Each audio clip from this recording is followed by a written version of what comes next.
Hello. এমনিতে সেলসম্যানের কোথায় জন্ম, কোথায় সে থাকে, কি খায়, কোথায় ঘুমায়, কারো সেটা কাজে লাগে না। কাজে কি লাগে সেলসম্যানের?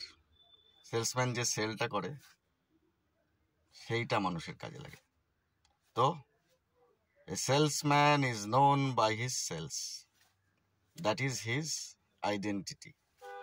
তো এই আইডেন্টিটিটায় কি হয়, প্রত্যেকটা সেলসে সেলসম্যানের রিবর্ন হয়, রিবার্থ হয়, এবং সেলসম্যান প্রত্যেকটা সেলের মধ্যে কাস্টমারের মনে জায়গা করে নেয়, এবং সেলসম্যানের প্রকৃত স্থান হচ্ছে কাস্টমারের মনে।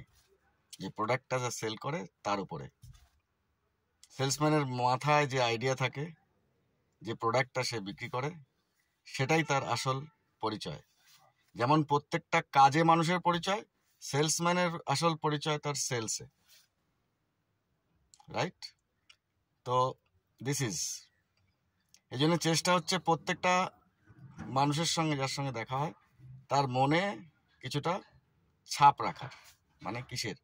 কাজ করে যে সেলটা করি সেই সেলের মাধ্যমে, যাতে মানুষ ভালোবাসে। ভালোবাসা ছাড়া সেলস হয় না, বিশ্বাস ছাড়া সেলস হবে না। তাহলে সেলসম্যান কাস্টমারের মনের মধ্যে যে জায়গায় থাকে সেটাই তার আসল জায়গা। বাকি সে কোথায় ঘুমায়, কোথায় থাকে, কি করে, বাকি সময় কিচ্ছু যায় আসে না।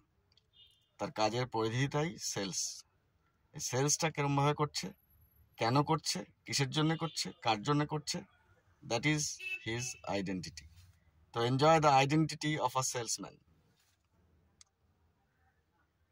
সেলসম্যান মানুষের মনে থাকে, জায়গা করে নিতে পারলে থাকে। ভালো সেলসের মাধ্যমেই সেলসম্যান মানুষের মনে থাকবে। তো এইটা মাথায় থাকলে ভালো সেলসের প্রতি সবার একটা আলাদা ভালোবাসা জন্মাবে। That's it. সেলস ভালোবাসলে মানুষ ভালোবাসতে হবে, আর মানুষ না ভালোবাসলে সেলস ভালোবাসা হবে না। যার জন্য যত মানুষের সঙ্গে আমার দেখা হয়েছে, আমি চেষ্টা করেছি, জানি না কতটা সাকসেসফুল। আমার মনে হয় আমি যে কাস্টমারদের ফোন করি, যাদের হোয়াটসঅ্যাপে, ফোন বুকে মেসেজ, যারা যে মেসেজগুলো পাঠাই, সেই মেসেজটা আসার পরে নামটা দেখে যা মনে হয় সেটাই সেলসম্যানের আসল পরিচয়। এইটা এনজয় করার জন্যেই কাজটা সুন্দর করার চেষ্টা। আর কাজটা সুন্দর করলে পরেই সময় সুন্দর হয়, এটাই মাথায় ঢোকালে চলবে। এই জন্যে I love sales, I love sales, I love sales, I love people, I love sales. Thank you.